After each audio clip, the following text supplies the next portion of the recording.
إن الحمد لله نحمده ونستعينه ونستغفره ونعوذ بالله من شرور أنفسنا ومن سيئات أعمالنا من يهده الله فلا مضل له ومن يضلله فلا هادي له وأشهد أن لا إله إلا الله وحده لا شريك له وأشهد أن محمدا عبده ورسوله صلى الله تعالى عليه وعلى آله وصحبه وسلم تسليما كثيرا فإن خير الحديث كتاب الله وخير الهدي هدي محمد صلى الله عليه وسلم وشر الأمور محدثاتها وكل محدثة بدعة وكل بدعة ضلالة وكل ضلالة في النار أعوذ بالله من الشيطان الرجيم بسم الله الرحمن الرحيم حتى إذا فتحت يأجوج ومأجوج وهم من كل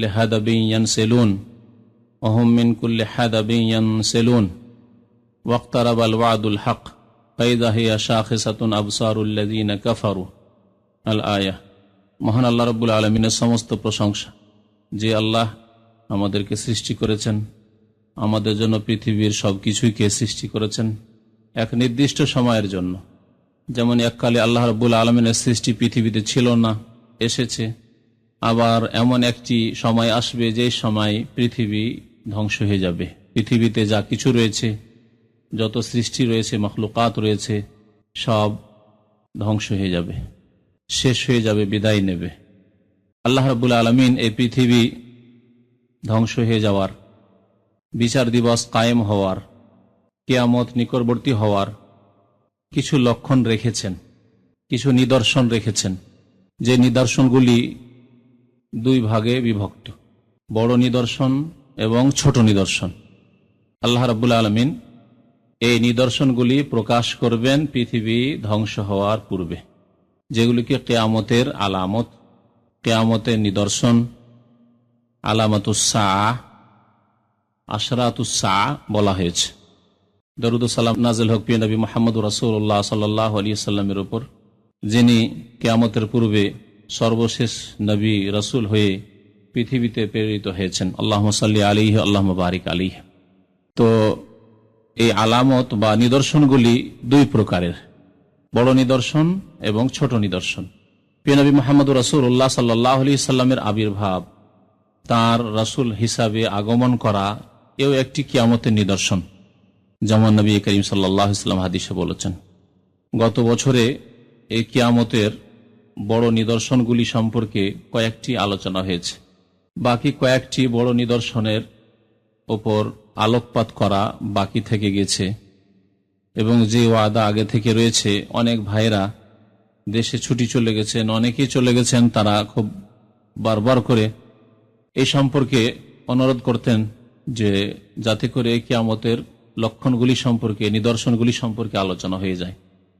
কিন্তু আমাদের এখানে নিয়ম হচ্ছে সময় উপযোগী বিভিন্ন রকমের আলোচনা। তো সময়কে লক্ষ্য করে পৃথিবীর অবস্থা, পৃথিবীর ঘটনাবলী এবং প্রত্যেক মাসে ইসলামের সাথে জড়িত যে বিষয়গুলি রয়েছে, সুন্নত হোক অথবা বিদআত হোক, করণীয় হোক অথবা বর্জনীয় হোক, সে সম্পর্কে আলোচনা করা জরুরি, যার ফলে একসাথে সবগুলি আলোচনা ধারাবাহিকভাবে করা সম্ভব হয়ে ওঠে না। নিশ্চয়ই বুঝতে পারছেন। করণীয় যেমন হজের মৌসুমে করণীয় কি, রমজান মাসে করণীয় কি, জিলহজ মাসে করণীয় কি, শাওয়াল মাসে করণীয় কি, এসবগুলি আলোচনা হচ্ছে। বর্জনীয় যেমন রবিউল আউয়াল মাসে ঈদে মিলাদুন নবী, শাবান মাসে শবে বরাত, এইসব আলোচনাকে উপেক্ষা করা যায় না। এইসব বিষয়গুলি এমন বিষয়, যেসব বিষয় সম্পর্কে আলোচনা জরুরি, মানুষকে সৎ কাজের জন্য উৎসাহিত করার জন্য, সুন্নতকে আঁকড়ে ধরার ক্ষেত্রে স্মরণ করিয়ে দেওয়ার জন্য, এবং বিদআত থেকে, অনইসলামিক কাজগুলি থেকে, বর্জিত কাজগুলি থেকে সতর্ক করার উদ্দেশ্যে। তো আজকেও একটি কিয়ামতের লক্ষণ বা কিয়ামতের আলামত, কিয়ামতের নিদর্শন সম্পর্কে আলোচনা করব। বড় নিদর্শন, বেশ অনেকদিন আগে ছোট নিদর্শনগুলি সম্পর্কে বিস্তারিত আলোচনা হয়েছে। প্রায় এই ক্ষেত্রে 4-5টি ক্যাসেট রয়েছে কিয়ামতের ছোট ছোট আলামত বা নিদর্শন সম্পর্কে। বড় লক্ষণগুলির একটি লক্ষণ হচ্ছে, বা একটি নিদর্শন হচ্ছে ইয়াজুজ মাজুজের আগমন। পৃথিবীতে ইয়াজুজ মাজুজ, আল্লাহ রাব্বুল আলামিন ইয়াজুজ ওয়া মাজুজ বলেছেন। ইয়াজুজ এবং মাজুজ একটি জাতির দুটি নাম, এইভাবে নাম এসেছে কোরআনে কারীমে। ইয়াজুজ এবং মাজুজের আগমন এ হচ্ছে কিয়ামতের একটি বড় লক্ষণ, আলামাতি কুবরা বলা হয়েছে। নবী করিম সাল্লাল্লাহু আলাইহি সাল্লাম প্রতীক্ষা করতে বলেছেন, কিয়ামতের আগে তোমরা কয়েকটি লক্ষণের প্রতীক্ষা করবে, তার মধ্যে একটি হচ্ছে ইয়াজুজ মাজুজের পৃথিবীতে আগমন। ইয়াজুজ মাজুজ সম্পর্কে কোরআনে কারীমে দুইটি জায়গায় সংক্ষিপ্ত উল্লেখ এসেছে। ইয়াজুজ এবং মাজুজের এই নিদর্শন বা তাদের আগমন চিরসত্য, তাদের কথা কোরআনে কারীমে আলোচনা হয়েছে, যেমন দুইটি জায়গায় বললাম। আয়াতগুলো ইনশাআল্লাহ আপনাদেরকে শোনাবো সংক্ষেপে হলেও। তাদের আলোচনা রয়েছে নবী করিম সাল্লাল্লাহু আলাইহি সাল্লামের বহু হাদিসে, সহিহ বুখারী মুসলিমের হাদিসে রয়েছে, অন্যান্য হাদিসে রয়েছে। বিশেষ করে সহিহ মুসলিম শরীফ যদি খোলা যায় কিয়ামতের নিদর্শন সম্পর্কে, তাহলে বিস্তারিত ইয়াজুজ মাজুজ সম্পর্কে জানা যাবে। সবচাইতে বেশি হাদিস রয়েছে মনে হচ্ছে সহিহ মুসলিম শরীফ। এই ইয়াজুজ মাজুজ কারা এবং তাদের সম্পর্কে নবী করিম সাল্লাল্লাহু আলাইহি ওয়াসাল্লাম কি বলেছেন, মহান আল্লাহ রাব্বুল আলামিন কোরআনে কতটুকু উল্লেখ করেছেন, ইয়াজুজ মাজুজ শব্দগুলি কোথা থেকে উদ্ভূত, কোত্থেকে শব্দগুলি এসেছে, বিভিন্ন দিক নিয়ে আজকে আলোচনা করবো ইনশাআল্লাহ খুব সংক্ষেপে। ইয়াজুজ মাজুজ সম্পর্কে, শব্দ সম্পর্কে শাব্দিক অর্থের ক্ষেত্রে দুইটি মত রয়েছে। একটি মত হচ্ছে যে ইয়াজুজ মাজুজ শব্দগুলি আরবি শব্দ নয়, আজমি শব্দ। আজমি মানে আরবি ভাষা ছাড়া সারা পৃথিবীতে যত ভাষা আছে সমস্ত ভাষাকে আজমি ভাষা বলা হয়। কোরআনে কারীমে আল্লাহ রাব্বুল আলামিন ভাষাকে দুই ভাগে ভাগ করেছেন, আরাবিয়ুন ওয়া আজামি, আরবি ভাষা না আজামি ভাষা। কোরআনে কারীমকে আল্লাহ রাব্বুল বিলিসানিন আরাবিয়্যিম মুবিন, সুস্পষ্ট আরবি ভাষায় আল্লাহ রাব্বুল আলামিন কোরআন নাযিল করেছেন। ইন্না আনজালনাহু কুরআনান আরাবিয়্যা লাআল্লাকুম তাকিলুন। আল্লাহ আরব জাতিকে, মক্কার মুশরিকদেরকে, কুরাইশদেরকে সম্বোধন করে, বিশেষ করে প্রথম সম্বোধন মহান আল্লাহ যেহেতু তাদের মাঝে আল্লাহ রাসূল পাঠিয়েছেন, বাসাফিল উম্মাইনা রাসূলা, তাদেরকে সম্বোধন করে আল্লাহ বলছেন যে ইন্না আনজালনাহু কুরআনান আরাবিয়্যা, আমি নাযিল করেছি কোরআনকে আরবি ভাষায়, লাআল্লাকুম তাকিলুন, যাতে করে তোমরা সহজে উপলব্ধি করতে পারো, বুঝতে পারো। কারণ প্রথম দায়িত্ব তোমাদের উপর ন্যস্ত করা হয়েছে যে এই দাওয়াত গ্রহণ করো, এই দাওয়াতের সাথ দাও, এই ইসলামী দাওয়াতের সাহায্য সহযোগিতা করো, প্রিয় নবী মুহাম্মদ সাল্লাল্লাহু আলাইহি সাল্লাম যিনি আমার পক্ষ থেকে প্রেরিত হয়েছেন তার পাশে দাঁড়াও এবং এই দিনকে সারা বিশ্বের মানুষের কাছে, যত ভাষাভাষী রয়েছে তাদের কাছে পৌঁছিয়ে দাও। লাআল্লাকুম তাকিলুন, তাহলে প্রথম যাদের উপর এই দায়িত্ব ন্যস্ত করা হয়েছে, যাদেরকে সম্বোধন করা হয়েছে কোরআনে কারীম দিয়ে, তারাই যদি না বুঝতে পারতো তাহলে তারা কি করে গ্রহণ করত? বুঝে সুঝেও হিংসা বশত, শত্রুতার কারণে, বিভিন্ন কারণে তাদের অনেকেই হতভাগা হয়েছে, গ্রহণ করেনি এই সত্যের দাওয়াত, সত্যের ডাক। তো আল্লাহ রাব্বুল তাই বলছেন লাআল্লাকুম তাকিলুন, আরবি ভাষা আল্লাহ নাযিল করেছেন। তো আরবি ছাড়া পৃথিবীর অন্যান্য ভাষাগুলিকে আজমি ভাষা বলা, অর্থাৎ অনারবি, আরবি নয়। তো কারো কারো মতে ইয়াজুজ মাজুজ শব্দটি হচ্ছে আজমি ভাষা, মানে আরবি নয়। যদি আরবি না হয় তাহলে এর অর্থের পিছনে আরবরা আর ছুটেননি যে এর অর্থ তাহলে কি। অর্থ হতে পারে তাদের ভাষায়, যাদের এই ভাষা। যেমন যদি একটি ভাষা উদাহরণ দিয়ে বলি বাংলা ভাষা না হয়, আরবি হলে আমরা জানার চেষ্টা করব, বা আমাদের মাঝে যারা আরবি শিক্ষিত, ইসলাম সম্পর্কে জ্ঞান রাখেন, তারা আরবি সম্পর্কে জ্ঞান রাখেন মোটামুটি আমাদের সমাজে, আমাদের দেশে, তাহলে ওই ভাষার ওই আরবি শব্দটির অর্থ জানার জন্য আমরা চেষ্টা করব। কিন্তু ভাষাটি যদি হয় তুরস্কের বা ভাষাটি যদি হয় গ্রিকের, তাহলে হয়তো ওর পিছনে ভ্রুক্ষেপই করব না। একটি ভাষা কি অর্থ ও সব জানার অত প্রয়োজন মনে করব না। তো ঠিক তেমনি আরবরা বা ওলামায়ে কেরামরা যখন দেখেছেন কোন একটি শব্দ আরবি নয়, তখন ওর অর্থের পিছনে পড়েননি, জানার যেহেতু ব্যবস্থাপনা ছিল না, আন্তর্জাতিক এইরকম ব্যবস্থাপনা ছিল, যোগাযোগও ছিল না একটি কারণ। দ্বিতীয় হচ্ছে যে ওই রকম ডিকশনারিও ছিল না যে যাতে বিভিন্ন ভাষার সমাবেশ ঘটেছে আর সেখান থেকে জানা যাবে যে এর অর্থ হচ্ছে এই, আর এই ভাষাটি হচ্ছে অমুক ভাষা, জানার ব্যবস্থা ছিল না। সেই জন্য তারা এতটুকু বলে ক্ষান্ত হয়েছেন যে এই ভাষা ইয়াজুজ মাজুজ শব্দটি হচ্ছে আজমি ভাষা, মানে আরবি ভাষা নয়। এই একটি মত। আর কারো কারো মতে ইয়াজুজ মাজুজ শব্দটি হচ্ছে আরবি, আর এই শব্দ দুটি এর উৎপত্তি ঘটেছে আজ শব্দ থেকে, আলিফ জিম বা হামজা, শুদ্ধ করে বলতে হলে হামজা আর জিম। কারণ আলিফের ওপর যখন হরকত থাকে বা সাকিন থাকে, জজম থাকে, তখন ওকে আর আলিফ বলা হয় না, ওকে হামজা বলা হয়। এটি একটি গ্রামারের, কিরাতের বা আরবি ভাষা উচ্চারণের। আমাদের দেশে যে আছে আলিফ জার আ বাজার বা ভুল আসলে উচ্চারণটি। মক্তবে আমরা পড়েছি কি আলিফ জাবার আ, যেমনই জাবর দিয়ে দিলেন তখন হামজা হয়ে গেল, যেমনই জজম দিলেন, জবরজের পেশ দিলেন অথবা জজম দিলেন, তখন ওটা আলিফ থাকলো না। তাহলে আলিফ কোনটি? যেটিতে কোনো টান নেই, জজমও নেই, আর জবরজের পেশও নেই। এটা অনেকেই বুঝে না, আর আমাদের দেশে ঝগড়া করে। এক হুজুর বলছে আলিফ জবরা, আরেকজন বলছে হামজা জবরা। আবার কি বলছে আলিফ খাড়া করে রেখা থাকলে আলিফ, জাবার থাক আর জেরি থাক, ও আলিফ হিসেবে থাকলো। আর হামজার মতো লাস্টে যেটা আছে হামজা ইয়া, আসলে ভুল। হামজা আলিফ এর পার্থক্য হচ্ছে, যেমন মা আল্লাহ, লা বলছেন না, লা মানে কি না, তো এই লামের পরে যে আলিফ আছে, লাম আলিফ আল্লাহ, এটা হচ্ছে আলিফ লাম, কারণ এতে জজমও নেই আর জের জবর পেশও নেই। কিন্তু যেখানে প্রথমে থাকবে তাকে একটা জবর জের পেশ দিতে হবে, অথবা টান দিয়ে জজম দিয়ে পড়বে, সেটা হামজা আলিফ নাই।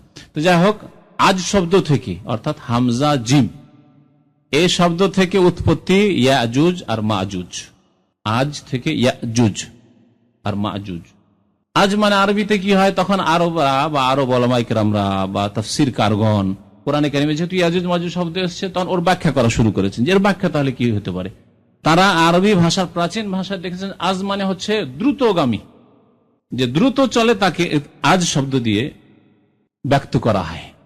তাহলে ইয়াজুজ মাজুজ কেন বলা হয়? তারা বলছে যখন পৃথিবীতে ইয়াজুজ মাজুজ বেরিয়ে পড়বে, তখন এত দ্রুতগামী হবে, এত দ্রুত পৃথিবীতে বিচরণ করবে, ছুটবে, যে অল্প কিছুদিনের মধ্যে সারা পৃথিবীর পানি আর সারা পৃথিবীর খাদ্য যা কিছু আছে সব খেয়ে ফেলবে, সারা পৃথিবী বিচরণ করে ফেলবে দ্রুত বেগে।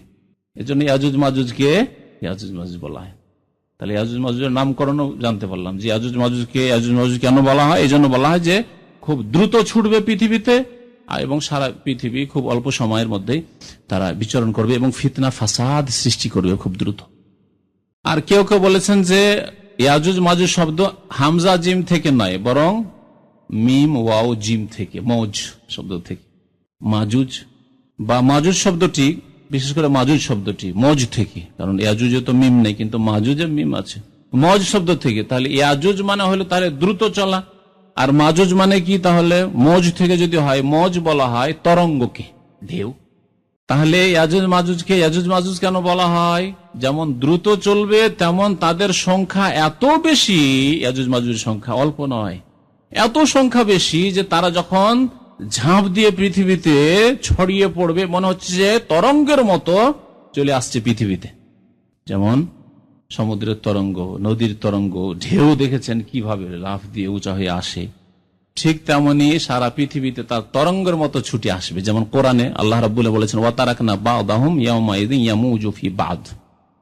আমি যখন ইয়াজুজ মাজুজকে পৃথিবীতে ছেড়ে দেব, তখন সারা পৃথিবীতে মৌজের মতো অর্থাৎ তরঙ্গের মতো তারা বিচরণ শুরু করবে, তরঙ্গের মতো আমি তাদেরকে ছেড়ে দেবো। তারাকনা বা'দাহুম ইয়াওমাইযিন ইয়ামুজু ফি বা'দ।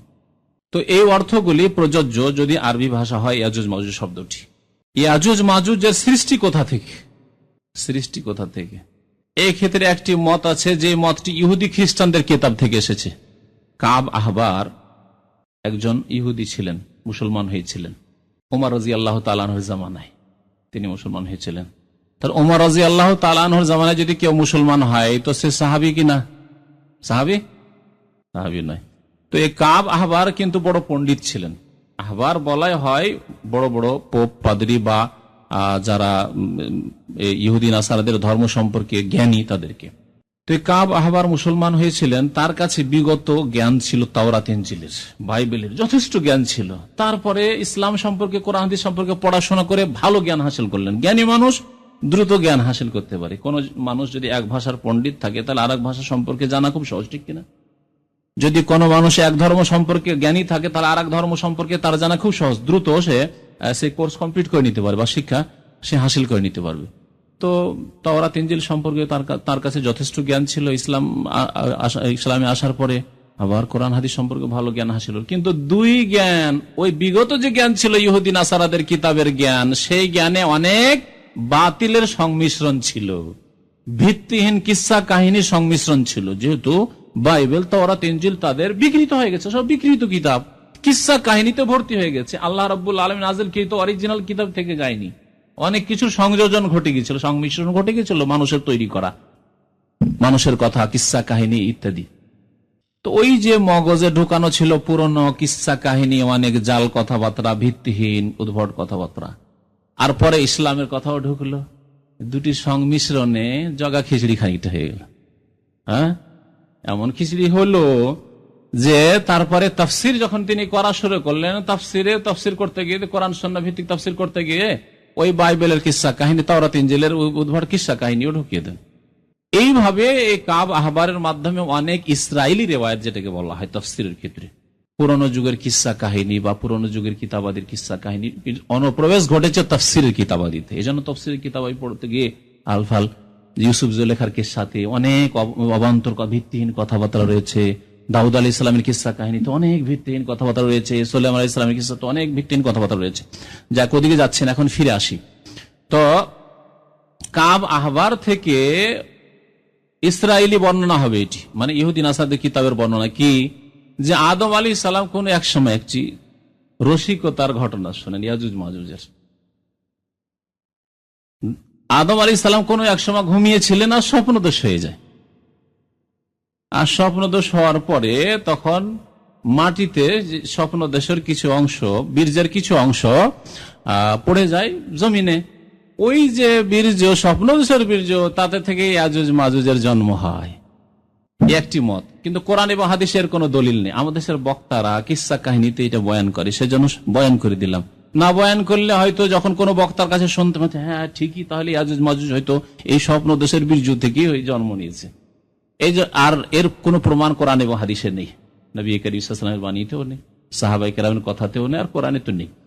সুতরাং এই ক্ষেত্রে আমরা এই কথা বিশ্বাস করব না। এই জন্য গবেষক ওলামায়ে কেরামরা এর খণ্ডন করেছেন, বলছে এটি ভিত্তিহীন কথা, এটি হচ্ছে ইসরায়েলি বর্ণনা, হতে পারে কাব আহবারের মাধ্যমে ইসলামে তার অনুপ্রবেশ ঘটেছে, বা তাফসীর কিতাবাদিতে এর অনুপ্রবেশ ঘটেছে, যে ইয়াজুজ মাজুজ এভাবে সৃষ্টি হয়েছে। তাহলে ইয়াজুজ মাজুজের জন্ম কোথা থেকে, কোন জেনারেশন? এই ক্ষেত্রে সঠিক কথা হচ্ছে যে নূহ আলাইহিস সালামের কয়েকজন ছেলে ছিলেন, একটা ধ্বংস হয়েছে, তার নাম কি বলতে পারেন? কেনান। যদিও নামগুলি সম্পর্কে আল্লাহ ভালো জানেন, কিন্তু এই তাফসীর কিতাবে এই নামগুলি এসছে, ওগুলিও এসছে, নামগুলিও এসছে আপনার কোন কোরআন এবং হাদিসের মাধ্যমে নয়, এই নামগুলিও পুরনো যুগের কিতাবাদি থেকে এসেছে। তো এই ক্ষেত্রে ধরে নেওয়া যায় যে তার কয়েকটি ছেলে তো ছিল অবশ্যই, আর একজন ছেলে ধ্বংস হয়েছে, এই কথাটি কোরআনে রয়েছে, তার নাম কোরআনে নেই, কিন্তু তাফসীর কিতাবে তার নাম কেনান বলা হয়েছে, আল্লাহু আলাম। আর আরেকজনের নাম ছিল সাম, আর আরেকজনের নাম ছিল হাম। আফ্রিকান নিগ্রোদের, কৃষ্ণাঙ্গ কালোদের যে পিতা, পূর্বপুরুষ, তার কথা বলা হচ্ছে সে হাম, তার নাম ছিল হাম। আর বাকি পৃথিবীতে যত রয়েছে, এশিয়ান হোক আর ইউরোপিয়ান হোক আর যেই হোক না কেন, এদের পিতা হচ্ছে সাম, আর বাকি থাকে আর একটি ছেলে ইয়াফাস।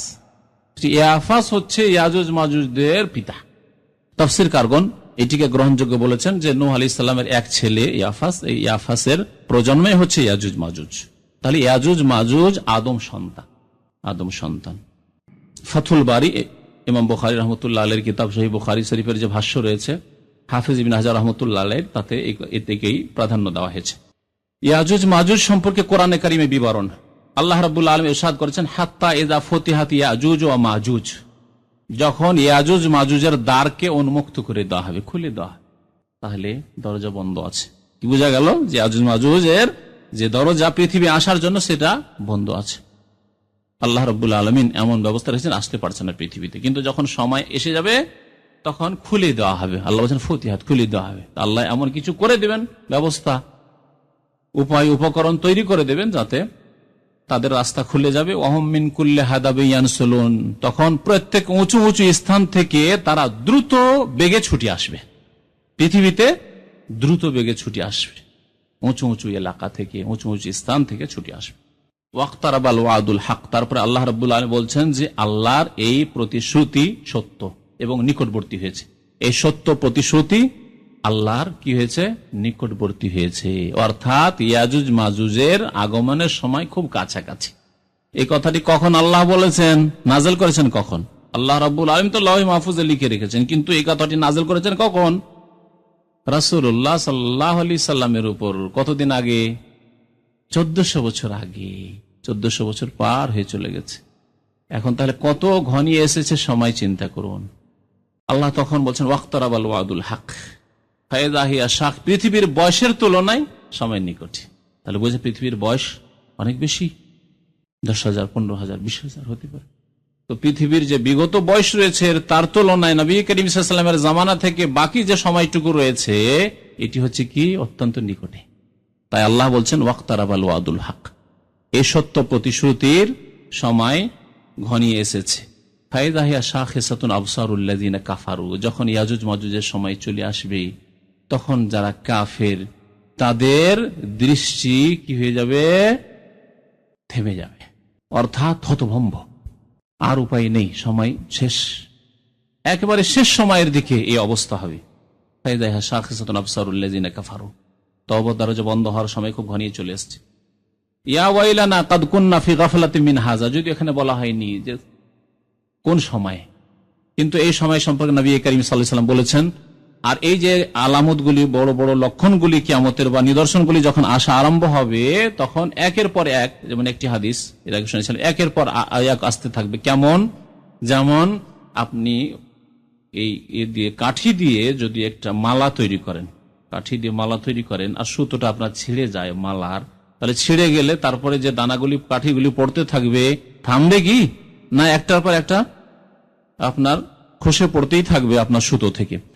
ঠিক তেমনই নবী করিম সাল্লাল্লাহু আলাইহি ওয়াসাল্লাম বলেছেন যে কিয়ামতের নিদর্শনগুলি ওই রকম একের পর এক আসতে থাকবে। তাহলে তারপরে পরেই আর অন্যটা আসবে, তারপরে পরেই যখন পশ্চিম দিক থেকে সূর্য উদয় হয়ে যাবে তখন তওবার দরজা বন্ধ হয়ে যাবে।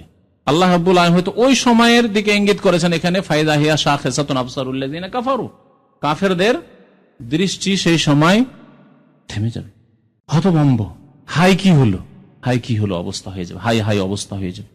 হঠাৎ করে সামান্য মাত্রায় যদি ভূমিকম্প শুরু হয় তো হাই হাই কি হলো, হাই হাই শুরু হয়ে যাবে। আর এমন ছুটাছুটি শুরু হয়ে যাবে যেটা এই রকমের দৃশ্য কেউ যদি দেখে থাকেন ভূমিকম্প, তাহলে হয়তো বুঝতে পারবেন যে কোন একটি পানি জাহাজ ধ্বংস হয়ে ডুবে যাচ্ছে বা উড়ো জাহাজ ধ্বংস হয়ে যাচ্ছে আর ধ্বংসের মুখে পতিত, সেই সময় মানুষের অবস্থা হাই হাই হাই হাই কি হলো, কি অবস্থা হতে পারে কল্পনা করে। তো কাফেরদের অবস্থায় সেই সময়ই হবে। ফাইযা হিয়া শাখিসাতুন আবসারুল্লাযিনা কাফারু ইয়া ওয়াইলানা কাদ কুননা ফি গাফলাতিন মিন হাযা, তখন বলে হায় আমাদের ধ্বংস হোক, পতন হোক, আমরা অত্যন্ত গাফিলতিতে ছিলাম এর পূর্বে। বাল কুননা যালিমিন, বরং আমরা শুধু গাফিল নই, আমরা অত্যন্ত বড় অত্যাচারী ছিলাম, জালেম ছিলাম, নিজের উপর জুলুম করেছি, সমাজের উপর জুলুম করেছি, মানুষের উপর জুলুম করেছি, পাপ লিপ্ত হয়ে জুলুম করেছি। সূরা আম্বিয়া আয়াত নম্বর 96-97। তাহলে সূরা আম্বিয়া আল্লাহ রাব্বুল আলামিন ইয়াজুজ মাজুজের কথা উল্লেখ করেছেন। ইয়াজুজ মাজুজের কথা কোরআনে কারিমে আরো কয়েকটি আয়াতে আল্লাহ রাব্বুল আলামিন উল্লেখ করেছেন, যেখানে ইয়াজুজ মাজুজের কিসসার সাথে সাথে আর বিস্তারিত ঘটনা বর্ণনা করা হয়েছে।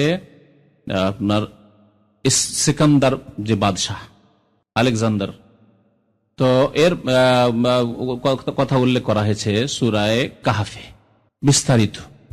এই বাদশাহ এত শক্তিশালী ছিলেন এবং প্রভাবশালী ছিলেন যে তিনি সারা বিশ্বের সেই যুগে যতগুলি এলাকায় মানুষ বসবাস করে অধিকাংশ এলাকায় বিস্তার লাভ করেছিলেন তিনি। কোরআনে কারিমের ঘটনা উল্লেখ করার অর্থ এই না যে সারা বিশ্ব ভ্রমণ করেছেন, যেমন অনেকে বলে থাকে যে সারা বিশ্ব ভ্রমণ করেছেন। না, সারা বিশ্ব ভ্রমণ নয়, বরং যেসব এলাকায় মানুষ বসবাস করত সেসব এলাকায় তিনি সফর করেছেন এবং এমন এমন দেশে এমন এমন জায়গায় পৌঁছেছেন যাদের ভাষা তিনি মোটেই বুঝছেন না। এই ঘটনা আল্লাহ রাব্বুল আলামিন কোরআনে কারিমে বর্ণনা যুলকারনাইন, 2 সিং বিশিষ্ট রাজা বাদশার কথা।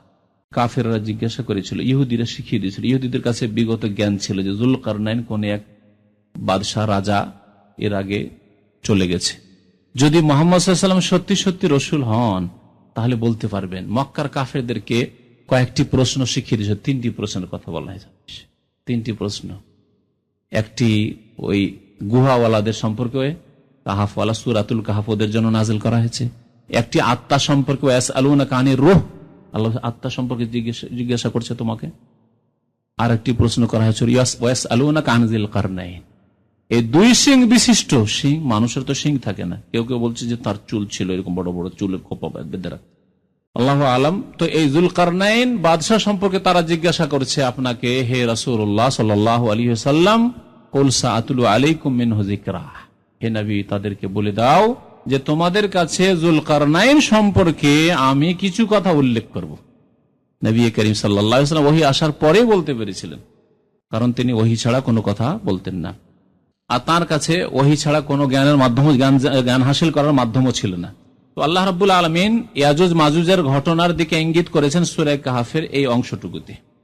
সুম্মা আতবা সাবাবা, যুলকারনাইন বাদশাহ, দুই সিংওয়ালা বাদশাহ পৃথিবীর 3 দিকে সফর করেছিলেন। পশ্চিম দিকের কথা আল্লাহ কোরআনে বলেছেন হাত্তা ইযা বালাগা মাগরিবাশ শামস, পশ্চিম দিকে সফর করতে করতে করতে এমন জায়গায় পৌঁছে গেলেন যেখানে মনে হচ্ছে যে সূর্য অস্তমিত হচ্ছে, এমন এলাকায় দেশে পৌঁছে গেছেন সূর্য ডুবতে দেখছেন। বলুন, আটলান্টিকের কিনারায় যদি কেউ দাঁড়ায় তাহলে সূর্য কোথায় অস্তমিত হইতে দেখবে? কোন দেশে না সমুদ্রে? সমুদ্রে। আটলান্টিকের কাছাকাছি পৌঁছেছেন, পশ্চিম দিকের কথা যেহেতু আল্লাহ বলেছেন, পশ্চিম দিকে আটলান্টিক। আপনি এখানে গিয়ে কর্নিশে সন্ধ্যাবেলা দাঁড়া, মনে হচ্ছে যে পূর্ব দিকে যদি দাঁড়া আর পশ্চিম দিকে আপনার যদি সমুদ্র থাকে তো দেখবেন যে সূর্য মনে হচ্ছে সমুদ্রে গিয়ে পানিতে ডুবে গেল সূর্যটা। দেখবেন না? দেখবেন না? হাত্তা ইযা বালাগা মাগরিবাশ শামস, আল্লাহ বলেছেন পশ্চিম দিকে তাহলে সফর করেছেন। পশ্চিম দিকে জনবস্তি ছিল, দেশ ছিল, মানুষ বসবাস করতো, তাই পশ্চিম দিকের কথা আল্লাহ বলেছেন। সেই দিকে সফর করে তিনি দেশ বিজয় করতে করতে পৌঁছে গিয়েছিলেন। আর গিয়েছেন কোন দিকে? পূর্ব দিকে। পূর্ব দিকে মাতলে আশ-শামস, আল্লাহ বলেছেন হাত্তা ইযা বালাগা মাতলে আশ-শামস, সূর্য উদয় হওয়ার স্থানে পৌঁছে গেলেন পূর্ব দিকে। তাহলে পূর্ব দিকে সফর করতে করতে হয়তো চীন পার করে হয়তো জাপানও হইতে পারে, প্রশান্ত পর্যন্ত হইতে পারে, তিনি পৌঁছেছেন মোট কথা পূর্ব দিকে। যতদূর পর্যন্ত জনবস্তি ছিল, বিস্তার লাভ করতে করতে, ক্ষমতা হাসিল করতে করতে, বিজয় হাসিল করে পৌঁছেছেন তিনি। দুই দিকের কথা আল্লাহ বলেছেন। তৃতীয় দিকের কথা আল্লাহ বলছেন সুম্মা আতবা সাবা, অতঃপর আর মাল সামান সাজ সরঞ্জাম নিলেন তিনি, আর তারপরে সফর করা শুরু করলেন। হাত্তা ইযা বালাগা বাইনাস সাদ্দাইন, 2টি উঁচু পাহাড়ের মাঝখানে পৌঁছে গেলেন। এখানে বলা হয়নি উত্তরে না দক্ষিণে, তাফসীরকারগণ বলেছেন যে দক্ষিণে নয়, কারণ দক্ষিণে বেশি আর জমিন নেই। দক্ষিণে কি আছে? সমুদ্র, ভারত মহাসাগর, ঠিক না? এখান থেকে যদি দক্ষিণ দিকে যান, ইয়ামানের পরে কি? সমুদ্র। ভারতের দক্ষিণ ভারতের দিকে সমুদ্র, তাহলে সমুদ্র। তাহলে দক্ষিণ দিকে বেশি জায়গা নেই, সুতরাং দক্ষিণ দিকে আর সফরে তার প্রয়োজন নেই। সফর করে গেছেন উত্তর দিকে, চলে গেছেন মস্কোর দিক, কত দূর পর্যন্ত গিয়েছেন। যাই হোক, 2টি উঁচু উঁচু পাহাড়, সেখানে গেলেন। সে সম্পর্কে আল্লাহ রাব্বুল আলামিন রাজার কথাবার্তা বুঝতে পারছেন না, আর তাদের ভাষায় এরকম অনুবাদকও তার কাছে প্রস্তুত নেই, বোঝা খুব মুশকিল তাদের কথা। তাহলে ইশারা ইঙ্গিতে কোন রকমে তাদের কথা কি বলতে চাইছেন তারা বুঝলেন যুলকারনাইন। লা ইয়াকাদুনা ইয়াফকাহুনা কাওলা, তাদের ভাষা বুঝতে পারছেন না। বলেন দেখি, চায়নার ভাষা যদি বলা হয় চাংচুং করে, তা আমরা কি বুঝবো? অনেকে অন্যদের ভাষা শুনলে হাসে, দেখেছেন, নিজেও হাসেন হয়তো। এখানে একটি মূল্যবান কথা বলছি, কারো ভাষা শুনে হাসবেন না, কারণ আপনার ভাষা যারা অন্যরা বুঝে না, আপনার ভাষা শুনেও হাসে। আমরা অনেক সময় হড়মড়ে ভাষা শুনলে হাসি। কোন জাতির ভাষা রয়েছে শুধু হড়মড় হড়মড় করে, আছে না দক্ষিণ ভারতের ভাষা, তো অনেকে হাসে এইসব ভাষা শুনে। চায়নার ভাষা, জাপানের ভাষা যদি শোনেন আর লিখা যদি দেখেন, তাহলে হাসবেন এসব দেখে। আপনার ভাষা দেখে অন্যরা হাসবে। একবার দেখছি এক আরবিয়ান বাংলা নিয়ে এসছে, তো আমার কাছে ধরে নিয়ে এসছে বাংলাকে উল্টো করে, যেহেতু বাংলার ওপর দিকে লাইন দেওয়া আছে, তো ভাবছে লাইন মানে নিচে হবে, তো এইরকম করে ধরে নিয়ে এসছে আমার কাছে। আর বলছে যে পড়েন। আমি বললাম পড়বো, তো এই সোজা কথা। বলছে না এটাই তো সোজা। বলছে না তুমি কি ভাষা বুঝো না আমি বুঝি। তো বাংলা ভাষা সে উল্টা করে পড়বে। দেখুন, তাহলে এই জন্য কারো ভাষায় কোনো সময় হাসবেন না। আর এখান থেকে জাতীয়তা জন্ম নিয়েছে। এক জাতি অন্য জাতির ভাষাকে নেগলেক্ট করে, ছোট মনে করে, ঘৃণা করে, অথচ আল্লাহ রাব্বুল আলামিনের নিদর্শন অমিন আয়াতিহি, আল্লাহ বলছেন আল্লাহর একটি নিদর্শন হচ্ছে ওয়াখতিলাফু আলসিনাতিকুম ওয়া আলওয়ানিকুম, তোমাদের ভাষা এবং তোমাদের রঙে যে ভিন্নতা, এটি আল্লাহর নিদর্শন। আল্লাহ যে সর্বশক্তিমান, আল্লাহ যে কুদরতে কামেলার মালিক, আল্লাহ যে আলিমুন কাদির, তার বহিঃপ্রকাশ। এটি জাতীয়তার জন্য নয়, এটি মহব্বত, ভালোবাসা, শত্রুতার ভিত্তি বুনিয়াদ বানাবার জন্য নয়। আল্লাহ নিদর্শন মাত্র। সুতরাং কারো ভাষা শুনলে, কথা বলছে দুজন, হাসবেন না। আমরা দেখি, কথা বলছি নিজের ভাষায়, দেখি অনেকে হাসে বসে বসে, ধরেন অন্য ভাষার লোকেরা অন্যদের ভাষা শুনে তখন আমরা হয়তো অনেকেই হাসি না, খবরদার। তাদের ভাষা তাদেরকে ভালো লাগছে, খুব সুন্দর বুঝছি, তারা খুব টেস্ট পাচ্ছে। যেমন আপনি আপনার ভাষার মতো মিষ্টি ভাষা, যেহেতু সেই ভাষা আপনি পুরোপুরি বুঝছেন, মায়ের পেট থেকে পড়ে সেই ভাষা বুঝতে শিখেছেন, ওই ভাষার মতো স্বাদ কোনো ভাষা শিখে শিক্ষিত হয়েও পাবেন না আপনি। এটা মানুষের প্রকৃতি। কিন্তু তার মানে শত্রুতা এবং বন্ধুত্বের ভিত্তি তৈরি করতে হবে, বুনিয়াদ বানাতে হবে ভাষাকে, বর্ণকে। আলওয়ানেকুম, আল্লাহ বলছেন তোমাদের রঙও আল্লাহ নিদর্শন। কেউ কালো, কেউ সম্বর্ণ, কেউ সাদা। সুতরাং এসব নিয়ে যাতে করে হাসাহাসি না হয়। একজন আফ্রিকান, ভারত উপমহাদেশে তো কেউ আফ্রিকান দেখেনি, দেশে যদি আমাদের দেশে আফ্রিকান কেউ চলে যায় তাহলে কি হাসা শুরু হবে? না, মোটেই না। একজন স্টুডেন্ট আমাদের সাথে পড়তো জামে সালফিয়া বেনারসে, বড় মাদ্রাসা। আফ্রিকা থেকে কয়েকটা ছেলে পড়তো। একদিন আফ্রিকান ছেলে চুল কাটছে, ওই সময় ও দূর থেকে একটু হেসেছে, দেখে নিয়ে এসে দিল মার। ওর মনে হলো যে আমার এই চুল দেখে, চুল তো বুঝতে পারছেন তাদের চুল কেমন, ঘুংরুলো চুল আর কি নরম নরম চুল, তো দিল মার। তারপরে বিচার গেল, কিন্তু হবে কি, মার খাওয়ার তো খেয়েই নিল। না হাসলে তো এটা হতো না। তো যাই হোক, কথা হচ্ছে যে কারো ভাষা, কারো রং নিয়ে হাসতে নেই। এই আল্লাহর নিদর্শন, আল্লাহ রাব্বুল আলামিনের কুদরত, ক্ষমতার বহিঃপ্রকাশ। তো আল্লাহ রাব্বুল কি বলছেন, লা ইয়াকাদুনা ইয়াফকাহুনা কাওলা। এমন এক জাতির দেশে পৌঁছে গেলেন যুলকারনাইন বাদশাহ, যে তারা তার ভাষা বুঝতে সক্ষমই হচ্ছে না। বড় চেষ্টা করে কোন রকম তাদের কথা বুঝলেন, কিছু বুঝাবার চেষ্টা করলেন। কালু ইয়া যুলকারনাইন, সেই এলাকার লোকেরা কি বলল, হে যুলকারনাইন, ইন্না ইয়াজুজ ওয়া মাজুজ মুফসিদুনা ফিল আরদ।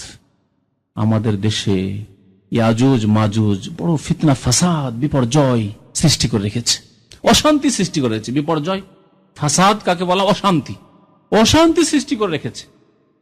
তাহলে সেই জাতি যে এলাকায় ছিল, সেই এলাকায় অন্যান্য মানুষরা ছিল, বড় অশান্তিতে ছিল ইয়াজুজ মাজুজদের কারণে। ইন্না ইয়াজুজ মাজুজ মুফসিদুনা ফিল আরদ ফাহাল নাজআলু লাকা খারজান আলা আন তাজআলা বাইনানা ওয়া বাইনাহুম সাদ্দা। তাহলে আপনি তো মাশাআল্লাহ বড় শক্তিশালী একজন রাজা, দেশের নেতা, আর আপনি দেশ বিজয় করে এত দূর পৌঁছে গেছেন আমাদের দেশে, তাহলে আপনাকে আমরা কিছু ট্যাক্স দেব, কর দেব। খারজ মানে কর, অথবা কিছু পুরস্কার দেব, যত আমাদের দেওয়া সম্ভব আপনাকে পুরস্কার দেব। কেউ কেউ বলেছেন পুরস্কারের কথা দেব, কিন্তু আপনাকে একটা কাজ করে দিতে হবে। আমাদের দেশের এলাকার মাঝে আর ইয়াজুজ মাজুজ যে দেশে রয়েছে, আর রাতের অন্ধকারে সে বিপর্যয় সৃষ্টি করছে, অশান্তি সৃষ্টি করছে, আমাদের হানা দিচ্ছে, এর মাঝে একটি কি করে দিতে হবে, সাদ, একটি বাঁধ তৈরি করে দিতে হবে। শক্ত প্রাচীর, সাদ বলা হয় বাঁধকে, সাদ বলা হয় প্রাচীর। শক্ত প্রাচীর তৈরি করে দিতে হবে। তখন যুলকারনাইন বললেন, দেখো, কালু মা মাক্কান্নি ফিহি রাব্বি খাইর। আমাকে যে সব ধন সম্পদের ওপর আল্লাহ, যে নেতৃত্বের ওপর, রাজত্বের ওপর আল্লাহ অধিষ্ঠিত করেছেন, ক্ষমতাবান করেছেন, এটি আমার জন্য কল্যাণকর। তোমাদের টাকা পয়সা চাই না, তোমাদের কর চাই না, তোমাদের বকশিস চাই না, পুরস্কার চাই না। আল্লাহ যা আমাকে দিয়েছেন যথেষ্ট। একজন মুমিন বান্দার কথা, লোভী নয়, যা আসছে আসতে দাও। না না না, আজকাল পেট ভরছে কি? পেট ভরছে না মানুষের। কিন্তু তিনি কি বলছেন, মা মাক্কান্নি ফিহি রাব্বি খাইর ফাআইনুনি বিকুওয়াহ। তবে একটি কাজ করো, তোমাদের এই শান্তির ব্যবস্থা করে দেবো, তোমাদের যে অত্যাচার জুলম হচ্ছে ইয়াজুজ মাজুজের পক্ষ থেকে, এটা ইনশাআল্লাহ দূর হয়ে যাবে। কিন্তু তোমাদের যতটুকু ক্ষমতা আছে, এই ক্ষমতা দিয়ে আমার সাহায্য করো কাজে। এই বাঁধ প্রাচীর তৈরি করব, সাহায্য। ফাআইনুনি বিকুওয়া আজআল বাইনাকুম ওয়া বাইনাহুম রাদমা। তোমাদের মাঝে আর তাদের মাঝে আমি একটি শক্ত সুদৃঢ় প্রাচীর তৈরি করে দেব। তারপরে তিনি বললেন, আতুনি জোবার আল হাদিদ, নিয়ে এসো, লোহার পাত নিয়ে এসো। তারপরে নিয়ে আসার পরে দুই পাহাড়ের মাঝখান দিয়ে ইয়াজুজ মাজুজ এসে আক্রমণ করত। এই ফাঁকা, এটি একটি রাস্তা ছিল, অন্য কোন রাস্তা ছিল না। ইয়াজুজ মাজুজ তাদের এলাকা থেকে এসে যে মানব জাতির এলাকায় আক্রমণ করবে, হানা দেবে, এর একটি পথ। ঠিক আছে, এই জায়গাকে লোহা দিয়ে ভর্তি করে দাও, উঁচু করে দাও। তারপরে এই লোহাতে আগুন লাগিয়ে দাও। কালান ফখু হাত্তা ইযা জাআলাহু নারা। তারপরে তোমরা তার হাঁফড়ে ফুঁক দিতে থাকো, আগুন লাগিয়ে ফুঁক দিতে থাকো, ফুঁক দিতে থাকো, আর এই লোহাকে খুব জ্বালাও। হাত্তা ইযা জাআলাহু নারা, আগুন লাল হয়ে গেল সেই লোহাগুলি। কালা আতুনি উফরিগ আলাইহি কিতরা। তারপরে বলা হলো পিতল নিয়ে এসে ওই পিতলকে গলিয়ে এর উপর ঢালাই করে দেবো আমি পিতল দিয়ে। আতুনি উফরিগ আলাইহি কিতরা। তো আল্লাহ রাব্বুল আলামিন এই ঘটনা সূরা কাহফ আয়াত নম্বর 93, 92 থেকে 99 পর্যন্ত বিস্তারিত বর্ণনা করেছেন। যাই হোক, এই ছিল কোরআনে ইয়াজুজ মাজুজের ঘটনা। তাহলে ইয়াজুজ মাজুজের আগমন সত্য, কোরআনে কারিমে রয়েছে। নবী করিম সাল্লাল্লাহু আলাইহি ওয়াসাল্লামের হাদিস, এই ক্ষেত্রে বহু হাদিস রয়েছে। এমনকি মুহাদ্দিসিনগণ বলেছেন ইয়াজুজ মাজুজ সম্পর্কে যতগুলি হাদিস রয়েছে, হাদিসগুলি মুতাওয়াতিরের পর্যায় পর্যন্ত পৌঁছে যাচ্ছে। আর কোরআনে কারিমে যেহেতু এর উল্লেখ রয়েছে, সুতরাং ইয়াজুজ মাজুজের অস্বীকার করা কুফরি শামিল, কোরআনের অস্বীকারের শামিল হয়ে যাবে। নবী করিম সাল্লাল্লাহু আলাইহি ওয়াসাল্লাম থেকে বর্ণনা করেছেন উম্মুল মুমিনিন উম্মে হাবিবা রাদিয়াল্লাহু তাআলা আনহা। উম্মে হাবিবা কার মেয়ে বলতে পারেন? আবু সুফিয়ানের মেয়ে, নবী করিম সাল্লাল্লাহু আলাইহি ওয়াসাল্লামের জাওজা মুহতারামা। এই উম্মে হাবিবাই রাদিয়াল্লাহু তাআলা আনহা বলেছিলেন তার কাফের পিতাকে, আবু সুফিয়ানকে, চলে এসেছে মদিনায়, যে কোন রকম কারো আশ্রয় নেই, না হলে আর জীবন বাঁচবে না মনে হয়। মেয়ের বাড়িতে এসেছে, তখন নবী করিম সাল্লাল্লাহু আলাইহি ওয়াসাল্লামের বিছানাকে হাবিবা রাদিয়াল্লাহু তাআলা আনহা কি করেছেন? উম্মে হাবিবা গুটিয়ে রেখে দিয়েছেন। বলছে আবু সুফিয়ান তখন পর্যন্ত কাফের, কি বেটি, কি ব্যাপার, তুমি বিছানাকে গুটিয়ে রেখে দিলে, বিছানার যোগ্য আমাকে মনে করলে না, না আমাকে বিছানার যোগ্য মনে করলে না। কি বলেছিলেন উম্মে হাবিবা রাদিয়াল্লাহু তাআলা আনহা? কেমন নবী সাল্লাল্লাহু আলাইহি ওয়াসাল্লামের ভালোবাসা। বাবা বলছে, বাবার কোনো পরোয়া নেই। নবী করিম সাল্লাল্লাহু আলাইহি ওয়াসাল্লামের ভালোবাসা এ হচ্ছে ঈমানি ভালোবাসা, শুধু স্বামীর ভালোবাসা নয়, হচ্ছে ঈমানি ভালোবাসা। পৃথিবীর সমস্ত কিছু চাইতে বেশি যতক্ষণ পর্যন্ত প্রিয় নবী মুহাম্মদ সাল্লাল্লাহু আলাইহি ওয়াসাল্লামকে মানুষ ভালো না বাসবে, যতক্ষণ মুমিন হতে পারবে না। বললেন উম্মে হাবিবা যে আব্বা আসুন, আপনি আব্বা, কিন্তু ইন্নাকা কাফির, আপনি কাফের। আমার জন্য জায়েজ নয় যে প্রিয় নবী মুহাম্মদ সাল্লাল্লাহু আলাইহি ওয়াসাল্লাম যেই বিছানায় বসেন, যেই বিছানায় ঘুমান, সেই বিছানায় আপনার মতো কাফের নাপাককে বসতে দেব। এটি আমার জন্য জায়েজ নয়, আমি কোনোদিন এই কথা বরদাস্ত করতে পারি না, যদিও আপনি আব্বা। আঘাত করলো আবু সুফিয়ানের অন্তরে, আঘাত খেতে খেতে শেষে কলমা পড়ে মুসলমান হইল পরবর্তীতে রাদিয়াল্লাহু তাআলা আনহু। তো উম্মে হাবিবা রাদিয়াল্লাহু তাআলা আনহা বলছেন যে যায়নাব বিনতে জাহাশ তাকে বলেছেন, যায়নাব বিনতে জাহাশ থেকে বর্ণনা করেছেন আরেক স্ত্রী, আন্না রাসূলুল্লাহ দাখালা আলাইহা ইয়াওমান ফাজিয়া, নবী করিম সাল্লাল্লাহু আলাইহি ওয়াসাল্লাম একদিন বিব্রত অবস্থায়, পেরেশান অবস্থায় এই যায়নাব বিনতে জাহাশের কাছে গিয়েছেন আর বললেন লা ইলাহা ইল্লাল্লাহ, আল্লাহ ছাড়া কেউ বড় হক মাবুদ নেই, ওয়াইলুন লিল আরব, আরবদের পতন হোক, মিন শাররিন কাদ ইখতারাব, মিন শাররিন কাদ ইখতারাব, অনিষ্ট তাদের জন্য বিপদ বালা মুসিবত ঘনিয়ে চলে এসেছে, ঘনিয়ে এসেছে। ফতিহাল ইয়াউম মিন রাদমি ইয়াজুজ ওয়া মাজুজ, ইয়াজুজ মাজুজের যে সুদৃঢ় শক্ত প্রাচীর রয়েছে, সে প্রাচীরের কিছু অংশ আজকে খসে গেছে, খুলে দেওয়া হয়েছে। মানে সময় খুব কাছে চলে এসেছে ইয়াজুজ মাজুজের আগমনের। ইয়াজুজ মাজুজ পৃথিবীতে এসে যে ধ্বংস করবে, পৃথিবীতে এসে বিপর্যয় সৃষ্টি করবে, ফিতনা ফাসাদ সৃষ্টি করবে, সেই সময় খুব কাছে এসেছে। নবী করিম সাল্লাল্লাহু আলাইহি ওয়াসাল্লাম বললেন। আর কি করলেন? ওয়াহাল্লাকা বিইসবাইহিল ইবহাম ওয়াল্লাতি তালিহা, ইবহাম এই আঙ্গুলটিকে বৃদ্ধাঙ্গুলিকে বলে, ওয়াল্লাতি তালি তার পাশের আঙ্গুল, মানে কি, এটাকে কি বলে? তর্জনী। আরবিতে কি বলে? শাহাদাত। আর শাহাদাতের আগে, ইসলামের আগে সাব্বাবা, আরবিতে বলতো সাব্বাবা। সাব মানে গালি দেওয়া, বুঝেন না? গালি দেওয়া, সাব মানে গালি দেওয়া। তো জাহিলি যুগে তো লড়াই, ঘরে ঘরে লড়াই, যখন তখন লড়াই, কাটাকাটি, মারামারি। আর লড়াই করলে দেখবো তো দেখবো, ঠিক না? দেখার জন্য তো এই আঙ্গুল দেখান না, এটা দেখান, এখন দেখবো। তো তারা গালি দিত এই আঙ্গুল দিয়ে, আরবরা প্রাচীন যুগে, ইসলাম আসার আগে, নবী করিম সাল্লাল্লাহু আলাইহি ওয়াসাল্লামের পূর্বে। সেই জন্য এর নাম তারা রেখেছে সাব্বাবা, গালি দেওয়ার আঙ্গুল। তো এই শাহাদাত ইসলামে আসার পরে যেহেতু এদি আশহাদু শাহাদাত দেওয়া হয়, সেই জন্য এর নাম শাহাদাত হয়েছে, শাহাদাতের আঙ্গুল। তো এই শাহাদাতের আঙ্গুল আর এই যে বৃদ্ধাঙ্গুলি, তর্জনী এবং বৃদ্ধ, এটা দিয়ে নবী করিম সাল্লাল্লাহু আলাইহি ওয়াসাল্লাম কি করলেন? একটা গোলাকার করলেন আর বললেন যে এইরকম ভাবে ফুটা করেই দিয়েছে, ছিদ্র করেই দিয়েছে, তার মানে খুব সময় ঘনিয়ে এসেছে, আর বেশি সময় নেই। এর মানে শাব্দিক অর্থ নাও হইতে পারে, শাব্দিক অর্থ নাও হইতে পারে। খুব সময় ঘনিয়ে এসছে ইয়াজুজ মাজুজের আগমনের পৃথিবীতে। কালাত যায়নাব, যায়নাব রাদিয়াল্লাহু তাআলা আনহা নবী করিম সাল্লাল্লাহু আলাইহি ওয়াসাল্লামের জাওজা মুহতারাম, তিনি বললেন ফাকুলতু ইয়া রাসূলুল্লাহ, আমি বললাম হে আল্লাহর রাসূল, আনুহলাকু আফিনাস সালিহুন, আরবদের ধ্বংস হোক। যে নবী করিম সাল্লাল্লাহু আলাইহি ওয়াসাল্লাম বললেন, তাহলে আমাদের মাঝে অসংখ্য সৎ কর্মশীল আল্লাহওয়ালা নেক বান্দা সাহাবায়ে কেরামদের মধ্যে রয়েছে, তো আমাদের মাঝে যদি সৎ লোক থাকে তারপরেও কি আল্লাহ আমাদেরকে ধ্বংস করে দিবেন? আনুহলাকু ওয়াফিনাস সালিহুন, আমাদের মাঝে সৎ লোকেদের সংখ্যা যথেষ্ট পরিমাণে রয়েছে, তারপরে কি আমাদেরকে আল্লাহ ধ্বংস করে দেবেন আযাব দিয়ে, ইয়াজুজ মাজুজকে পাঠিয়ে? আনহুলাক ওয়াফিনাস সালিহুন। নবী সাল্লাল্লাহু আলাইহি ওয়াসাল্লাম কি বলেছেন? কালা নাম, বলে হ্যাঁ, ইযা কাসুরাল খাবাস, যখন পাপাচার বৃদ্ধি পাবে, অন্যায়ের কাজ ব্যাপক আকার ধারণ করবে, মাথা চাড়া দিয়ে থাকবে অন্যায়, চুরি, ডাকাতি, জেনা, খুন, বেনামাজি হওয়া, বেরোজগার হওয়া, যাকাত না দেওয়া, পাপ কিনা সবগুলি, এগুলি মাথা চাড়া দিয়ে থাকবে। দেখুন সমাজে বেনামাজির সংখ্যা বেশি না নামাজের সংখ্যা বেশি? পৃথিবীতে 57টি মুসলিম দেশ আছে, ইসলামী আইন বাস্তবায়নের দেশ বেশি না যে মানব রচিত পশ্চিমা আইন দিয়ে দেশ পরিচালনার দেশগুলি বেশি? আল্লাহু আকবার। তাহলে নবী সাল্লাল্লাহু আলাইহি ওয়াসাল্লাম ভবিষ্যৎবাণী, ইযা কাসুরাল খাবাস, মানব রচিত আইন দিয়ে বিচার করা, মানুষের তৈরি করা আইন দিয়ে সমস্যার সমাধান করা, সে অর্থনৈতিক সমস্যা হোক আর সামাজিক সমস্যা হোক আর রাষ্ট্রনীতিক সমস্যা হোক, সমাধান করা। পাপাচার কিনা, সেই ব্যক্তি জালেম, ফাসেক, কাফের কিনা, 3 ভাগে আল্লাহ রাব্বুল আলামিন ভাগ করেছেন কিনা বলুন তো দেখি। তাহলে আল্লাহ মুসলিম দেশগুলিকে ধ্বংস করবেন কিনা বলুন তো দেখি, ধ্বংসের হকদার কিনা বলুন তো দেখি। কাফেরদের কথা তো বাদ দেন, কাফেরদের ঘরে তো এমন কোন পাপ নেই যা হয় না, যেহেতু তারা এই পৃথিবীর জন্যই জন্মেছে, এই পৃথিবী তাদের ক্ষণিকের স্বর্গ।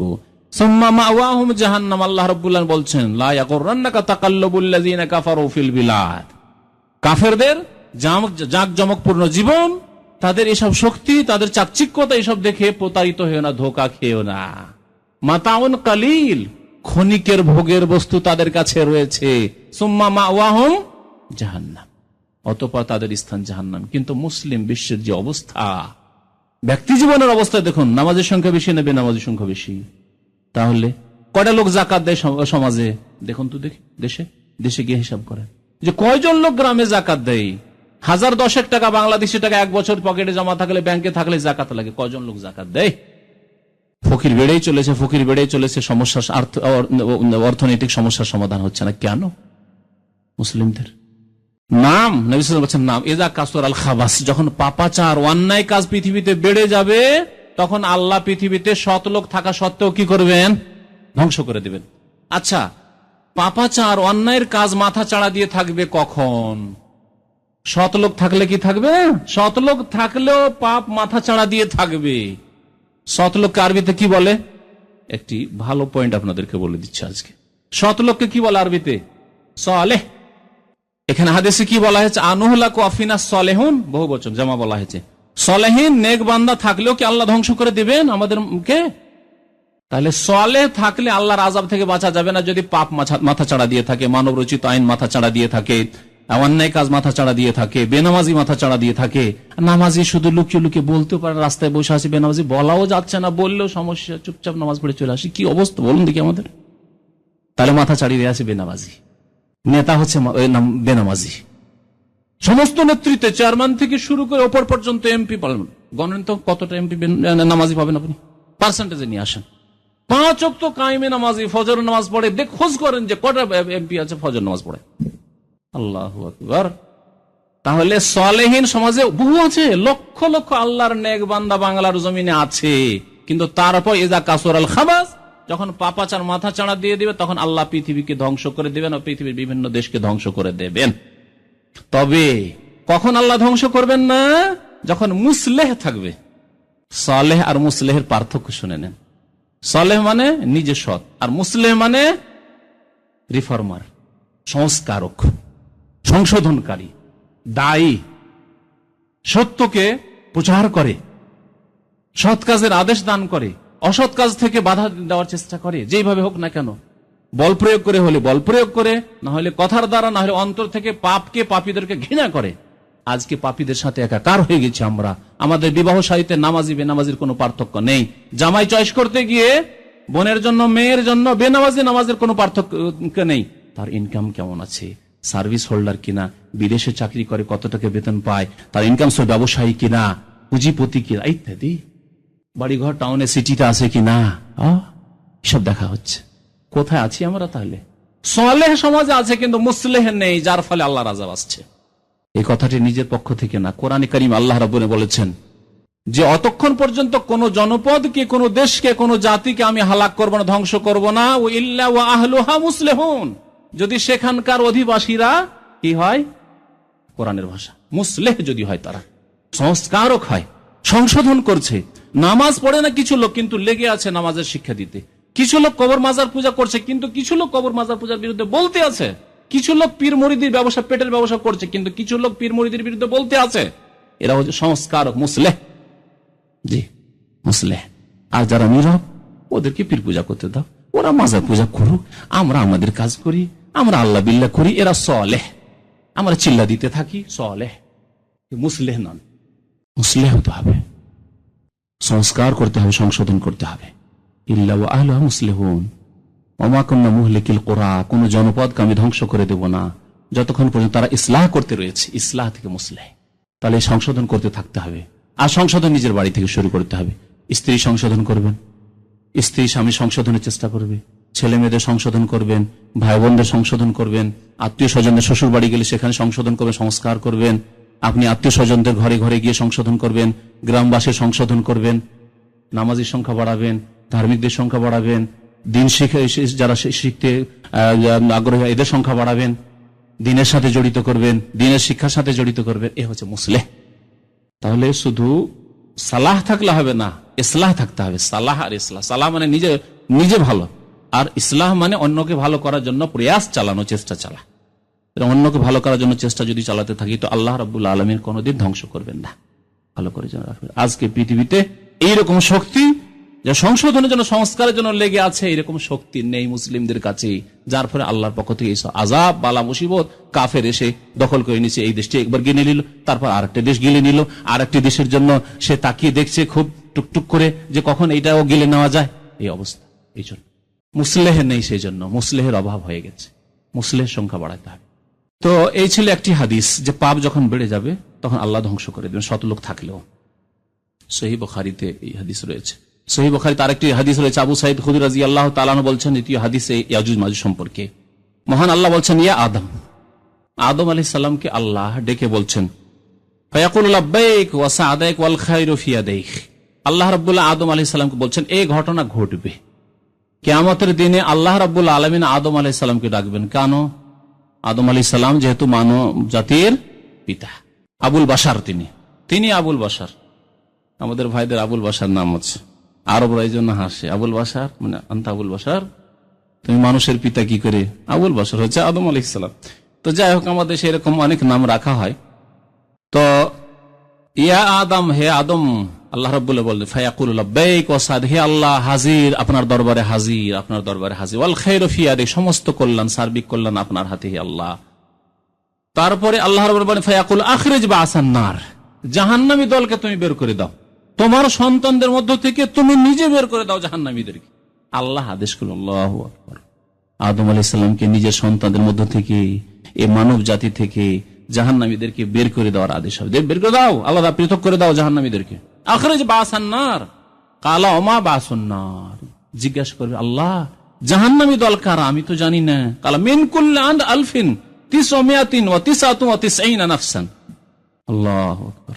প্রত্যেক হাজারে 999 জন, প্রত্যেক হাজারে তোমার সন্তানের 999 জাহান্নামী বের করে দেওয়ার একজন কি জান্নাতি।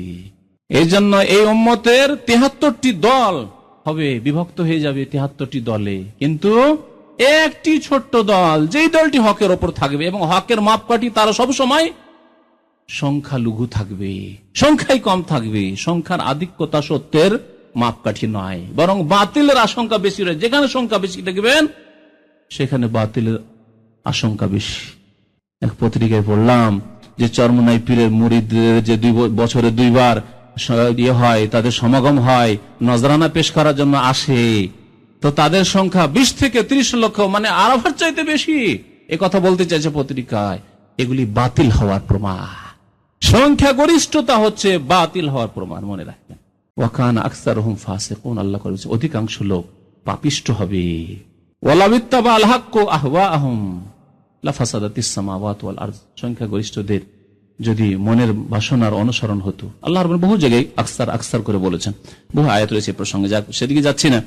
তো সংখ্যা গরিষ্ঠতা দেখে ধোকা খাবেন না, একটি কথা মনে রাখবেন, বরং সংখ্যা গরিষ্ঠ দেখলে জানতে হবে যে এখানে কোনো ব্যাপার স্যাপার থাকতে পারে, এখানে জিজ্ঞাসা চিহ্ন থাকতে পারে। কি জিজ্ঞাসা চিহ্ন? আপনাকে তদন্ত করতে হবে, ব্যাপারটা কি, এত সংখ্যায় বেশি কেন, এত ব্যাপার স্যাপার কি, এত হইচই কেন, এখানে গোলমাল আছে কিছু।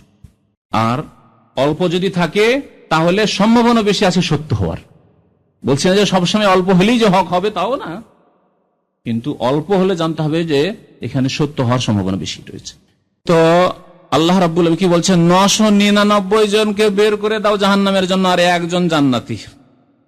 একটি দল যেমন জান্নাতে যাবে নবী করিম উম্মতের, বাকি 72টি জাহান্নামে যাবে বলছিলেন।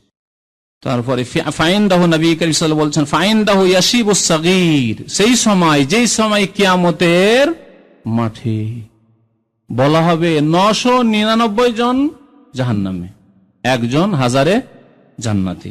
তখন যে শিশু ছিল, বালক ছিল, তার চুল দাড়ি পেকে সাদা হয়ে যাবে, বৃদ্ধ হয়ে যাবে। আল্লাহু আকবার। এই কথাটি কেমন? যেমন আমরা বলি যে চিন্তায় দাড়ি মোছ পেকে গেল, বলি না আমরা? এই চিন্তায়, মানসিক চিন্তায়, ভাইদের চিন্তায়, ছেলে মেয়ের চিন্তায় কি হলো? চুল দাড়ি পেকে গেল আমার। চুল দাড়ি পাকুক আর নাই পাকুক, তারপরে বলে এই কথা। চুল দাড়ি হয়তো সময় মতো পেকেছে, তার চিন্তার কারণে পাকেনি, কিন্তু কথা বলে কি বলে না? নবী করিম সাল্লাল্লাহু আলাইহি ওয়াসাল্লাম, তার মানে মুসিবতটা কেমন হবে সেই সময়, মানুষের কি অবস্থা হবে সেই সময়, বিচলিত কেমন হবে, কেমন পরেশান হয়ে যায় মানুষ সেই সময়। একজন বালকের চুল সাদা হয়ে যাবে। আর ওয়াতাযাউ কুল্লু যাতি হামলিন হামলাহা, আর সেই সময় যদি গর্ভধারণকারিণী কোন মহিলা থাকতো তাহলে সে গর্ভপাত করে দিত, অজান্তে টের পেত না যে আমার গর্ভপাত হয়ে যাচ্ছে। অথচ গর্ভপাত কেউ যদি বলে যে অমুকের ছেলে, অমুক মহিলা ছেলে ভূমিষ্ঠ হয়েছে বা মেয়ে হয়েছে, সন্তান জন্ম নিয়েছে, টের পায়নি সে, অথচ সচেতন অবস্থায় আছে, অজ্ঞান অবস্থায় না, মানে বেহুশ হয়ে, সেন্সলেস নয়। বিশ্বাস করবেন কি? প্রসব বেদনা আছে কিনা? আল্লাহু আকবার। প্রসব বেদনা যখন চিন্তা করে যে না আর মরণ ছাড়া আর কিছু নাই, মহিলাদের ওই সময়টুকু মরণ ছাড়া আর কিছু সামনে নজরে আসে না। আল্লাহু আকবার। তারপরে অনেক মহিলা বেনামাজি, ফাসেকা, সংশোধন করেন, মরণ চোখের সামনে আসলেও তারপরেও সংশোধন হয়নি। আল্লাহু আকবার। তো নবী কাইসাল বলছেন সেই সময় যদি কোনো গর্ভধারণকারিণী মহিলা থাকে, হতে পারে পৃথিবীতে ওই অবস্থাটা, কিন্তু কিয়ামতের মাঠে পুনরুত্থান যখন হবে তখন তো এই অবস্থা থাকবে না যে কারো পেটে বাচ্চা থাকবে, এরকম তো হবে না। কিন্তু যদি থাকতো, সাপোজ ধরে নেন, তাহলে কি হতো? অজান্তে গর্ভপাত হয়ে যেত। ওয়াতারান নাসা সুকারা, এবং কিয়ামতে সমস্ত মানুষকে কিয়ামতের মাঠে দেখবে নেশাগ্রস্ত অবস্থায়। যেমন নেশাগ্রস্ত থাকলে কোনো হোশ দিশা থাকে না, নেশা লেগে থাকলে, কখন মদ খেয়ে আছে কেউ, বেহুশ হয়ে রয়েছে, ওমাহুম বিসুকারা, অথচ নেশাগ্রস্ত তারা নয়, ওয়ালাকিন্না আযাবাল্লাহি শাদীদ। কিন্তু কারণ কি এইরকম নেশাগ্রস্তের মতো মানুষের অবস্থা হবে? কি কারণ? যে আল্লাহর আযাব যে বড় শক্ত হবে, আর কি অবস্থা আর সৃষ্টি হবে কিয়ামতের মাঠে, সেই জন্য এই অবস্থা হবে। তারপরে নবী করিম সাল্লাল্লাহু আলাইহি ওয়াসাল্লামকে সাহাবারা জিজ্ঞাসা করলেন, ওয়া আইয়ুনা যালিকাল ওয়াহিদ, ইয়া রাসূলুল্লাহ, ওই হাজারে যে একজন জান্নাতি, আমাদের কি হবে? সাহাবারও ভয় পেয়ে গেছেন, হাজারে একজন যদি জান্নাতে যায় তাহলে তো গেলাম আমরা, তাহলে আমাদের মধ্যে কে, হাজারে একজন কে জান্নাতে যাবে? এই ভাগ্যবান কে হবে? নবী করিম সাল্লাল্লাহু আলাইহি ওয়াসাল্লাম একটি সুসংবাদ দিলেন, আবশিরু, তোমরা সুসংবাদ নাও, ফাইন্না মিনকুম রাজুলান, তোমাদের মধ্য থেকে একজন, 999 জন যে জাহান্নামে, এখন এর মধ্যে পার্সেন্টেজ আসে, তোমাদের মধ্য থেকে 999 যে জাহান্নামী, তার মধ্যে একজন, ওয়ামিন ইয়াজুজ মাজুজ আলফ, এবং ইয়াজুজ মাজুজের মধ্য থেকে 1000। তো জাহান্নামী যারা হবে তাদের 1000 ইয়াজুজ মাজুজ, আর একজন ইয়াজুজ মাজুজ ছাড়া অন্য মানুষ জাহান্নামে যাবে। তাহলে কত জনসংখ্যা পৃথিবীতে হবে যে তারপরে আল্লাহ রাব্বুল আলামিন জাহান্নামকে ভর্তি করবেন, ওয়ালাকিন হাক্কাল কাউলু মিন্নী লাআমলা আন্না জাহান্নাম মিনাল জিন্নাতি ওয়ান নাসি আজমাইন। এবং অধিকাংশ মানুষ কুফর, শিরক এবং পাপাচারের কারণে জাহান্নামে যাবে। তো এই হাদিস দ্বারা জানতে পারা গেল যে ইয়াজুজ মাজুজ একটি জাতি রয়েছে এবং তারাই সব জাহান্নামী হবে। তাদের 1000 জাহান্নামী, আর একটি হবে জাহান্নামী অন্যান্য আদম সন্তান। ইয়াজুজ মাজুজকে ঘিরে দেওয়া হয়েছে প্রাচীর দিয়ে, শক্ত প্রাচীর দিয়ে, যার কথা একটু আগে কোরআনে কারীম আয়াত থেকে বলেছি। এই ক্ষেত্রে যুলকারনাইন বাদশার কথা আপনাদেরকে বললাম। ইয়াজুজ মাজুজ আসবে, এই একটি বিষয়। ইয়াজুজ মাজুজ আসবে না এসে গেছে, এই একটি বিষয় প্রশ্ন। কোন কোন বিশেষজ্ঞদের মতে, কোন কোন পণ্ডিতদের মতে, স্কলারদের মতে, আলেমদের মতে ইয়াজুজ মাজুজ এসে গেছে। এরকম দুটি মত আপনাদেরকে শোনাচ্ছি, নতুন যুগের মত। তার মধ্যে একজন হচ্ছেন সৈয়দ কুতুব রহমতুল্লাহ আলাইহি, মিশরের একজন বড় জ্ঞানী আলেম ছিলেন, চিন্তাবিদ ছিলেন।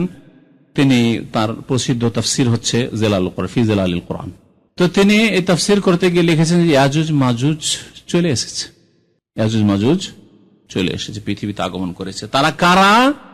তিনি বলছেন যে 656 হিজরিতে, এখন কত 1427, 26ই ধরে আছে, 1427 এখন, তাহলে 656, 8 6 14, প্রায় 800 বছর আগে, 656 হিজরিতে বাগদাদের উপর যে তাতারিদের আক্রমণ হয়েছিল, তাতারিদের আক্রমণ হয়েছিল, আর তারা আক্রমণ করে যে ইসলামী খেলাফত, আব্বাসী খেলাফত ছিল তা ধ্বংস করেছিল এবং মানুষকে এত বেশি খুন করেছিল যে খুনে, তাদের রক্তে যে নদীগুলি, তাজিলা, ফুরাত, এসব নদীর পানি লাল হয়ে গেছিল রক্তের মতো, এবং বাগদাদে কোন জায়গায় পা দেওয়ার জায়গা ছিল না, এত বেশি লাশ পড়েছিল।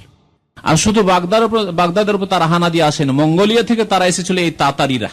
এই তাতারিদের পরবর্তী জেনারেশন হচ্ছে, প্রজন্ম হচ্ছে মোগলরা, যে মোগলরা কাছাকাছি 700-800 বছর গিয়ে ভারত উপমহাদেশে রাজত্ব করেছে। মোগলদের কথা জানে বাবর, আকবর, অরঙ্গজেব। পরে তারা মুসলমান হয়েছে, কিন্তু তার আগে তারা কাফের এবং চরম মানুষ বিদ্বেষী, মানুষ পেলেই খুন করতো। এই নয় যে ধন সম্পদ নেওয়ার জন্য, তার ধন সম্পদ লুটতো না, ধন সম্পদ কিতাব কিছুর মূল্য ছিল না তাদের কাছে। বাগদাদের যে লাইব্রেরি ছিল বাইতুল হিকমা, সমস্ত কিতাবাদিকে নিয়ে গিয়ে ফেলে দিল নদীতে, কোনো কিছুর মূল্য ছিল না তাদের কাছে। শুধু তারা রক্তের পিপাসু, খুনের পিপাসু, খুন করতো, চলে যেত, দেশের পর দেশ খুন করতো আর চলে যেত। যখন ইরাক, বাগদাদ সব শেষ করা হয়ে গেল, তখন শাম দেশে দিয়ে গেল। শাম দেশে গিয়ে চরম তারা ফিতনা ফাসাদ সৃষ্টি করলো, কত যে খুন করলো এইভাবে এই মুসলিম বিশ্বে সেই যুগের। আর যে খেলাফত, শক্তিশালী খেলাফত ছিল, যে খেলাফত নাম শুনলে কাফের, ইহুদি, খ্রিস্টান, সালিবি, ক্রুসের পূজারীদের তাদের অন্তর কাঁপত থর করে শুধু আব্বাসী খলিফার নাম শুনলে। সে খেলাফতের পতন ঘটল 656-তে। তাতারিদের এই যে খুনি কাজকর্মর ইতিহাস পড়ে সৈয়দ কুতুব সাহেব বলছেন যে এরাই হচ্ছে ইয়াজুজ মাজুজ। ইয়াজুজ মাজুজের সারা পৃথিবীতে, ইন্না ইয়াজুজ ওয়া মাজুজ মুফসিদুনা ফিল আরদ, আয়াত আগে বলেছি, পৃথিবীতে তারা কি করবে? বিপর্যয় সৃষ্টি করবে। আর তাতারিদের মতো, এই মঙ্গোলিয়ার লোকদের মতো কেউ বিপর্যয়, ফিতনা ফাসাদ সৃষ্টি করেনি, খুন করেনি। পৃথিবীতে মানব জাতির ইতিহাসে এরকম কোন কিস্সা কাহিনী ঘটনা পাওয়া যায় না। সুতরাং এরাই হচ্ছে ইয়াজুজ মাজুজ, এই একটি মত, কিন্তু এটি ঠিক নয়। এরা ফাসাদ সৃষ্টিকারী, কিন্তু এরা ইয়াজুজ মাজুজ নয়। ইয়াজুজ মাজুজ আরো পরে আসবে, একেবারে কিয়ামত যখন কাছে আসবে ইয়াজুজ মাজুজ আসবে, এটি সঠিক। আরেকটি মত শোনাচ্ছি, মানে 3টি মত তাহলে মোট হয়ে যাচ্ছে।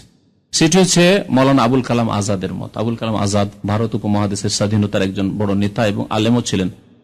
তিনি কলকাতা থেকে 2টি প্রসিদ্ধ পত্রিকা বের করতেন তখন, অখণ্ড বাংলা, আল বালাগ এবং আল হেলাল। যারা সেই যুগের পত্র পত্রিকা বা কিছু এরকম ইসলামিক পত্র পত্রিকা পড়েন, এর রেফারেন্স গুলি পাবেন। সেই যুগে এইসব পত্র পত্রিকা তাঁর বেরোতো, তাঁর সম্পাদনায়। তো আবুল কালাম আজাদ সাহেব লিখছেন, সেই যুগে যেটি আন্তর্জাতিক সমস্যা ছিল, বিশেষ করে মুসলিমদের ক্ষেত্রে বড় জালেম ছিল রাশিয়া, সোভিয়েত ইউনিয়ন, কমিউনিজম এমন হানা দিয়ে পৃথিবীতে আসলো, চীন দখল করে নিল,